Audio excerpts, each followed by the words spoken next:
आने वाला upcoming show बहुत ही बेहतरीन होने वाला है। मीठी घर से भाग जाएगी। आखिर क्या होता है? जो मीठी होती है वह घर के अंदर खामोश खड़ी होती है और अपनी माँ से बात करने के लिए तरस रही होती है। इतनी देर के अंदर वहाँ पर जो अशफाक की बहन होती है वह आ जाती है कि खुशी के माहौल में तुम यहाँ उदासी छाए रहते हो, लो टोकरी और जाओ और आंगन को सजाओ, कुछ तो काम करो। सारा दिन मेहमान नवाजी ही करवाती रहोगी क्या? यह बात मीठी को बोलते हैं। मीठी के मन में एक ख्याल चल रहा होता है क्यों ना वह अपनी अन्नी को फ़ोन करे, क्योंकि फ़ोन उसे कोई करने नहीं देता है। तभी वहाँ पर अशफाक जो होता है, तभी वहाँ पर वह देख रहा होता है कि वह भी आंगन को सजा रही है, क्योंकि शादी का माहौल होता है। तभी वहाँ पर जो मीठी होती है कुछ देर के बाद में वहाँ से भाग पड़ती है, और भागने के बाद में वह सोचने लग जाती है क्यों ना मैं अपने अन्नी को फ़ोन कर लूँ और ताकि उसे बता दूँ कि मैं पाकिस्तान के अंदर हूँ। उसके बाद में जो अशफाक होता है, तभी वहाँ पर वह ढूँढने लग जाता है, पीछे-पीछे उसे दौड़ता है लेकिन उसे नहीं दिखाई देती है, और वह जो मीठी होती है वह कस्टडी पर पहुँच जाती है। वहाँ पर जाने के बाद पूछती है कि मुझे कॉल करना है, इंटरनेशनल कॉल करना है। तभी कहने लग जाती है कि नहीं, तुम्हारे पास पैसे हैं या नहीं है? तभी वह कहने लग जाती है यदि तुम भारत के अंदर कॉल करोगी तो हम भी फँस जाएँगे, ऐसा मैं तुम्हें नहीं करने दूँगी। उसके बावजूद भी वह कहती है कि जैसे पैसे मांगती है, इतनी देर के अंदर वह अपना जो झुमका होता है वह उसे दे देती है। झुमका देने के बाद में वह फिर फ़ोन करती है, दामिनी फ़ोन उठाती है। दामिनी की आवाज़ सुनने के बाद में तभी वहाँ पर वह जो मीठी होती है आगे से कुछ नहीं बोलती और खुशी के पल हो जाते हैं।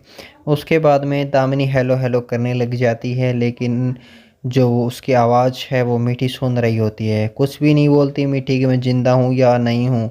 बस यही सोचती फ़ोन को इतनी देर में जो अशफाक होता है वह आकर काट देता है। तभी वहाँ पर जो मीठी होती है वह उसे आकर उसे कहने लग जाती है कि ये क्या बदतमीज़ी है। तभी वह उसका फ़ोन काटने के बाद में उसे ले जाता है कि तुम चाहती क्या हो?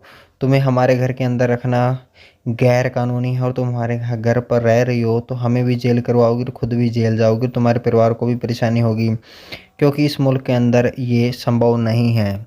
इस दूसरी तरफ जो आकाश होता है वह खाना नहीं खा रहा होता। तभी एकादशी आती है, उसे खाना खिलाने की ज़िद करती है। तभी वह बता देता है कि मुझे सच्चाई पता चल गया कि मीठी घर छोड़कर क्यों गई है। इतनी देर के अंदर वह हाथ में फ़ोटो लिए होता है। उसके बाद में उसे देखकर कहता है कि मीठी, हम तुमको स्वीकार ज़रूर कर लेते लेकिन तुमने हमें बताया ही नहीं, क्योंकि तुम माँ नहीं बन सकती हो। मुक्ता है वह दामिनी को देख रही होती है और वह फ़ोटो को देख देख कर रो रही होती है। तभी मुक्ता पास जाकर पूछती है कि आपकी बात होती है ना मीठी से, मीठी कैसी है और कहाँ पर है? लेकिन वह सच नहीं बताना चाहती और भगवान की कसम खाने को तैयार हो जाती है। कहती है कि मेरी बात होती है मीठी से। तभी वो जैसे ही कसम खाने के लिए जाती है उसे याद आ जाता है कि क्योंकि क्या क्या उसने कहा था।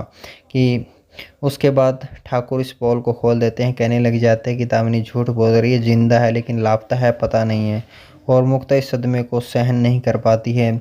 दूसरी तरफ वह उसे समझाने लग जाता है कि मैं तुम्हें पहुंचाने की ज़रूर कोशिश करूँगा, लेकिन वह वादा नहीं कर सकता हूँ तुम्हारे साथ कि मैं तुम्हें तुम्हारे मुल्क में भेज दूँगा। तभी वहाँ पर उसका जो एक झुमका होता है वह उसे देता है और कहता है कि मैं तुम्हें कोई भी परेशानी नहीं आने दूँगा, लेकिन तुम्हें तरकीब से काम लेना होगा। तो मीठी मान जाती है। तो आने वाले शो में हम देखने वाले हैं कि मीठी पहुँचेगी या नहीं, या बात होगी या नहीं होगी।